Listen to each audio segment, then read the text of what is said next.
Hello, and welcome to Book and Loop, where happiness is handmade and the best boyfriends are always found in books. So I'm super excited because I'm going to be doing another book haul for you guys. I have bought a lot of books this month. I probably didn't need to, but I did anyway. So I'm going to be sharing some of the books that I bought with you guys because I'm super excited about it. So without further ado, let's jump into it.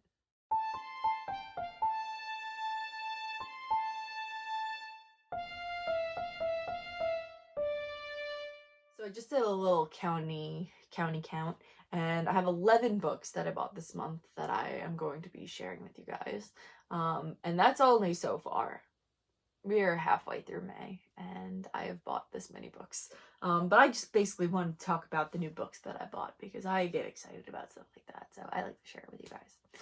So I am going to go through these books one by one, and we will have a good time. I'll start with the first book I bought this month. And the first book I bought this month was this very fancy copy of The North Wind by Alexandria Warwick. And I am currently reading this one. I'm literally in the middle. Well, not in the middle. I'm towards the beginning, but I'm 40 pages in so far. And let me say, I am absolutely loving it. So I got this exclusive edition from Once Upon a Book Club. And I've always wanted to get a Once Upon a Book Club box. And when I saw this book and read the description for it, I was like, I have to have it. There is zero shot I'm not getting this book. First of all, it's gorgeous. You can see it's very nice. It has a custom cover. These nice little metal edges. The edges have a little design on them. It's just gorgeous. It's beautiful. It's very fancy. And it comes with 4 gifts that are tied to the book. And I'm loving it so far. I did open my first gift and it was super cute and I'm so excited to use it. I won't spoil in case you guys want to get it. And they just announced that they're going to be releasing the next book in the series as an exclusive box as well. And I cannot wait. I'm absolutely going to be ordering that. So The North Wind is a romantasy, which is my favorite genre. So The North Wind tells the story of Ren, and Ren lives in this kingdom where the people are very poor. It's freezing all the time and they don't really have a whole lot of money. And every year there is a ceremony where the Frost King will come down from where he lives, and he will come down and he will choose a sacrifice that has to go back to his kingdom with him.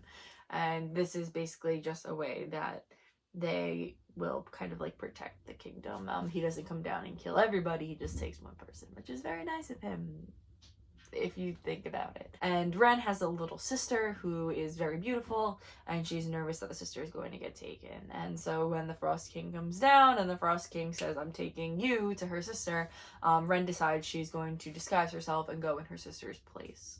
And she kind of asks the Frost King, are you gonna kill me and when? And the Frost King's like, oh, I'm not gonna kill you, I'm gonna marry you. So I'm super excited to see where this is going to go. That's all I know so far, and I feel like that's the first 40 pages, so that's not really a spoiler.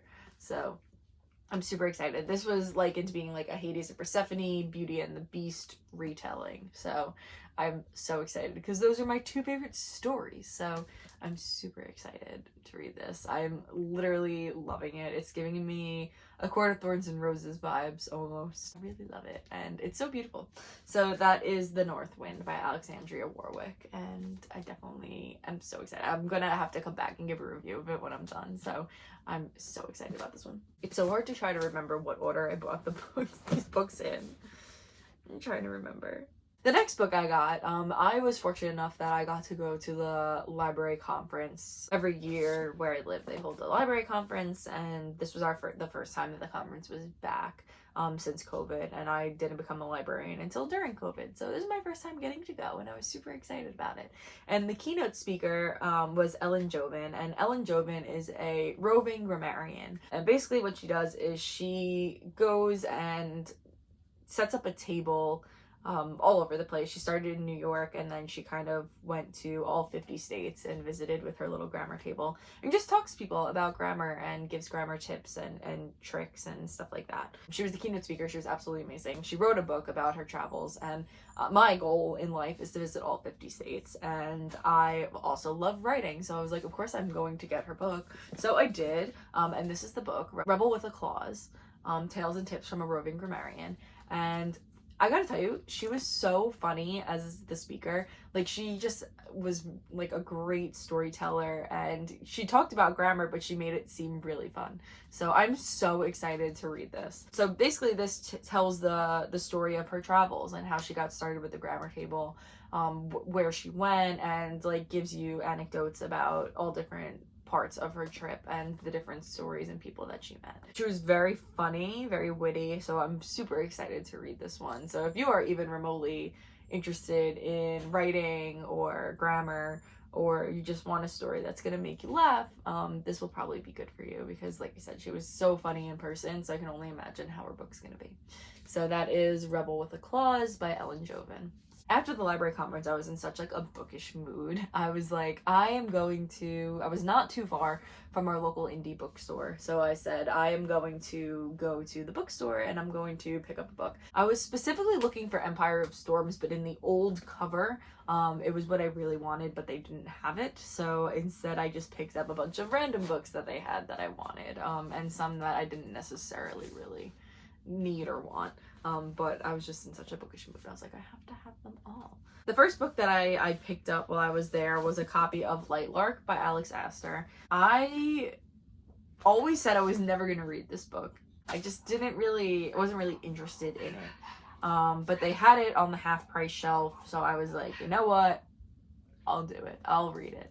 I feel like I need to know what it's about. I've heard so many people talk about it. I've seen the author all over my TikTok and Instagram. So I was like, you know what? I'm just gonna get it and I'll read it, and then I can just say I've read it then. So it is likened to being like Hunger Games, but I've heard a lot of people say that it's nothing like Hunger Games, beyond the fact that basically there's like a battle to the death with a bunch of different rulers, and this island pops up and they have to go to the island and they fight. I do think the cover for this book is really pretty. I'm very interested to see how this is gonna be. I'm not sure. I went back and forth for a long time, and I kept saying I was not gonna read it. I didn't really have any interest in it, but I saw it and I was like, you know what, I'm just gonna get it, because I feel like I have to read everything. So whatever. I didn't like Hunger Games, and I know that's like horrible to say, but I didn't like Hunger Games. So when I heard people comparing it to Hunger Games, I was like, oh no, I'm good, thank you. Like, I'm not interested. But then after that I heard that it was more so a fantasy, so I was like, okay, fine, I'll pick it up and I'll try it. Every 100 years this island appears for 100 days, and it hosts this like deadly game where a bunch of rulers have to compete to try and break their curse. I don't know, it seems like a cool concept. It seems interesting. So I'm gonna give it a try. And we'll see how it goes. So that's Lightlark by Alex Astor. So the next book that I picked up from the independent bookstore that I went to, which was the next chapter, was The Golden Enclaves, which is book 3 of the series. I've seen this cover specifically everywhere.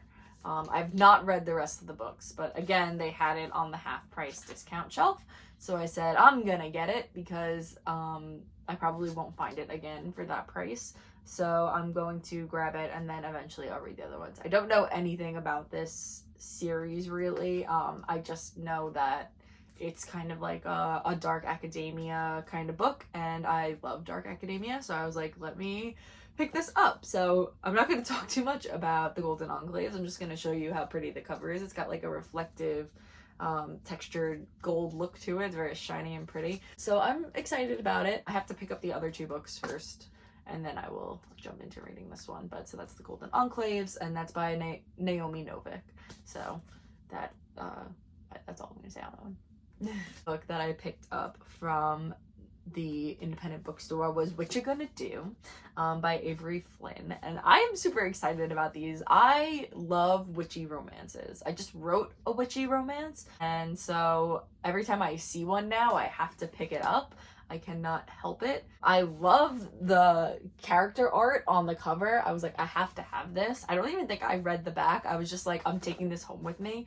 The color, the images, the vibes, the name. I was like, I have to have this. I don't even care. So it tells the story of Tilda, and Tilda is a witch that has like 0 magic ability, even though she comes from a super powerful family. And after she accidentally gets her family cursed, Tilda has to work together with Gil, who is like this super hot guy with this huge ego that she can't stand. And kind of they have to work together to break the curse on the family. I'm so excited to read this one. I think it might be one of my next reads. I love anything having to do with like witches, and like you get like that romance. The story I just finished writing was a romance with witches, and I am super excited about this one. Look how stunning that the cover is. It's just so beautiful. So I can't wait to read this one. Honestly, when I picked it up, I moved it to the front of my TBR because I cannot wait to read this one. So I am super excited about that. And that's What You're Gonna Do by Avery Flynn. The last book that I picked up at the independent bookstore was The Poppy War by R.F. Kuang. And I have heard so many amazing things about this book.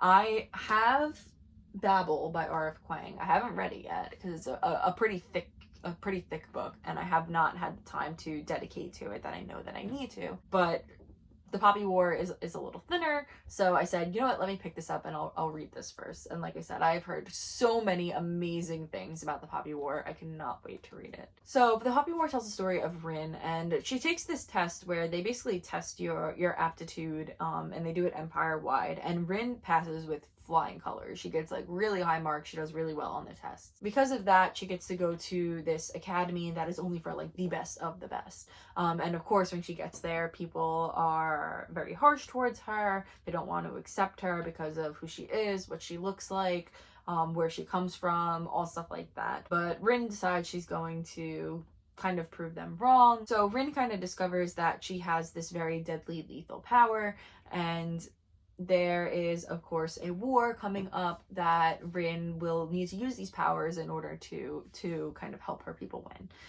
but at the risk of her humanity. So I love any good story where you have like that mystical like war fantasy going on. So I'm super excited to read this one. I think it's gonna be really good. So that's The Poppy War by R.F. Kuang. So the next book that I picked up, and should not be surprising to anybody that I picked this up, but I saw it in the store and I was like, I have to have it, and that is Fourth Wing by Rebecca Yarros. And I have heard so many amazing things about this book. People are going crazy over it online. So when I saw it, I was like, yep, you're coming home with me. You're coming home with me. I don't care. You're coming home with me. So I'm very much excited to be reading this one. I got the cute little sprayed edges with the dragons on it, and I just think I'm so excited. It has a map and everything. Look at the map. So I'm very excited to read this one because I've heard such amazing things about it.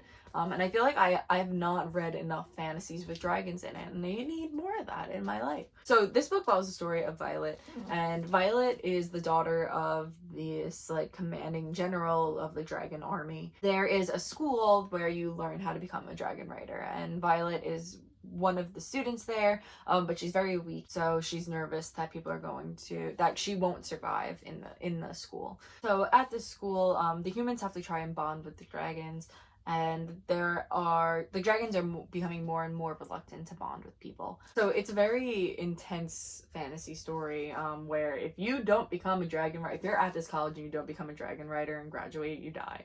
So I'm so excited to read this one. I think it's going to be really good, really intense, which I'm okay with. The cover is stunning. Look at how pretty and reflective. I have like a thing for like pretty reflective gold covers. So on the inside flap, you have the map of, I guess, probably like what the kingdom is. And then you also, a few pages in, have the map of what the college looks like, which is so exciting. So I'm super excited about this one. I think that it's going to be so good. I mean, who doesn't want to read a fantasy with dragons? And an underdog that potentially comes out on top. That's my favorite types of stories. That's Fourth Wing. So the next books that I got, I went to Barnes & Noble, again, looking for Empire of Storms, because it's the only Throne of Glass book I'm missing. I was looking for Empire of Storms in the original paperback covers, and they said, no, we don't have them anymore. But I was already at Barnes & Noble, so I was like, I'm not going home empty-handed. And I didn't. I wound up buying 4 books. Luckily, I was looking for a different book as well when I was going. I was looking for If the Shoe Fits by Julie Murphy. I recently found out that these books existed, and they are published by Disney, but it's in their adult imprint, which I didn't know was a thing. I always knew, I mean, obviously like Percy Jackson is published by Hyperion, but I didn't know that they had an adult imprint. So when I found out that they were releasing a new book called Kiss the Girl, and that was going to be a Little Mermaid retelling, I was like, I have to go back and I have to read the other one. So I bought the second book first, but I didn't buy that in May, so I didn't include it in this. That one I bought was by the book, and that one's a Beauty and the Beast retelling. So I was like, well, now I have to get the first one because I have to read them all, and I don't think they're connected. You probably don't have to read them in order, but I don't really care. I needed to have all of them, so I got If the Shoe Fits, and this is the first book in the Meant to Be novel series. It's a plus-size Cinderella retelling, and she talks about all of her woes with the fashion industry not catering to women that are plus size, but shoes always fit, and it's kind of like a very clever Cinderella reference. So basically, she decides that she's going to go on to this reality dating show, and she wants to raise awareness for fashion for plus sized individuals. So I'm super excited. I think this is going to be really good. She goes on the dating show, and of course she is going to find her Prince Charming. I think this is going to be fun. I like a light-hearted book, and I love a retelling more than anything else. Retellings always wind up being my favorite because it's a story that you're familiar with but just changed slightly, and I think that it's I always recommend retellings to people that are just wanting to get into reading, because I feel like you're familiar with the story already, so it's easier to get into it. It's not like reading something like Fourth Wing where there's like a ton of lore and a whole bunch going on. Retellings are a little easier to get into. So that's usually what I wind up recommending people that are like, I want to get into reading but I don't know where to start. I'm like, you should read a retelling because it makes it a little easier. So that is If the Shoe Fits, and that's by Julie Murphy, and you might recognize that name. She also wrote Dumplin'. So I am very excited to jump into this one. I think it's going to be so good. That's If the Shoe Fits by Julie Murphy. The next book that I picked up when I was in Barnes & Noble was completely an impulse purchase, and that was King of Battle and Blood by Scarlett St. Clair. It's a vampire book, and I normally don't like vampire books, but I did talk about how I did enjoy reading The Beautiful by Renee Ahdieh, and I decided that I have seen this book all over the place, and I was like, you know what, I'm gonna try it. We're gonna see what happens. So I picked up King of Battle and Blood, and this tells the story of Isolde de Lara, and Isolde is being married off to the vampire king with the intention of killing him. But when she tries to kill him and it goes wrong, Adrian, who is the vampire king, threatens to turn her into a vampire if she tries to kill him again. So terrified of possibly becoming a thing that she hates, Isolde decides that she's just going to make the best of a bad situation and just try and have small defiances instead of trying to kill him. But of course, the biggest issue is that she is super attracted to him. So I think this is going to be good. I do not often read books like this, so when I saw it, like I said, it was like a total impulse purchase. I had seen it somewhere.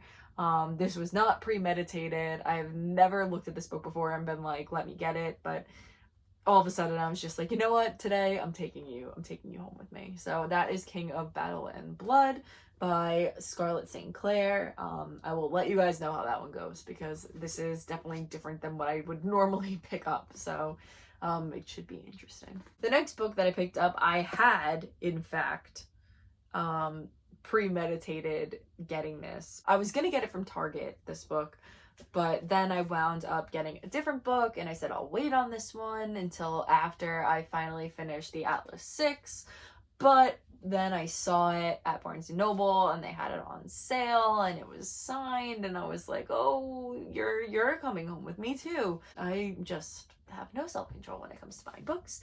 So I wound up getting One for My Enemy by Olivia Blake, and this cover just is gorgeous to me. I just love the whole thing. I wound up getting, like I said, I got the Barnes & Noble exclusive edition, and it is so pretty. Look how nice the inside is with the little art. Nice little art. We'd love to see it. It's just so pretty. So I was super excited about this one.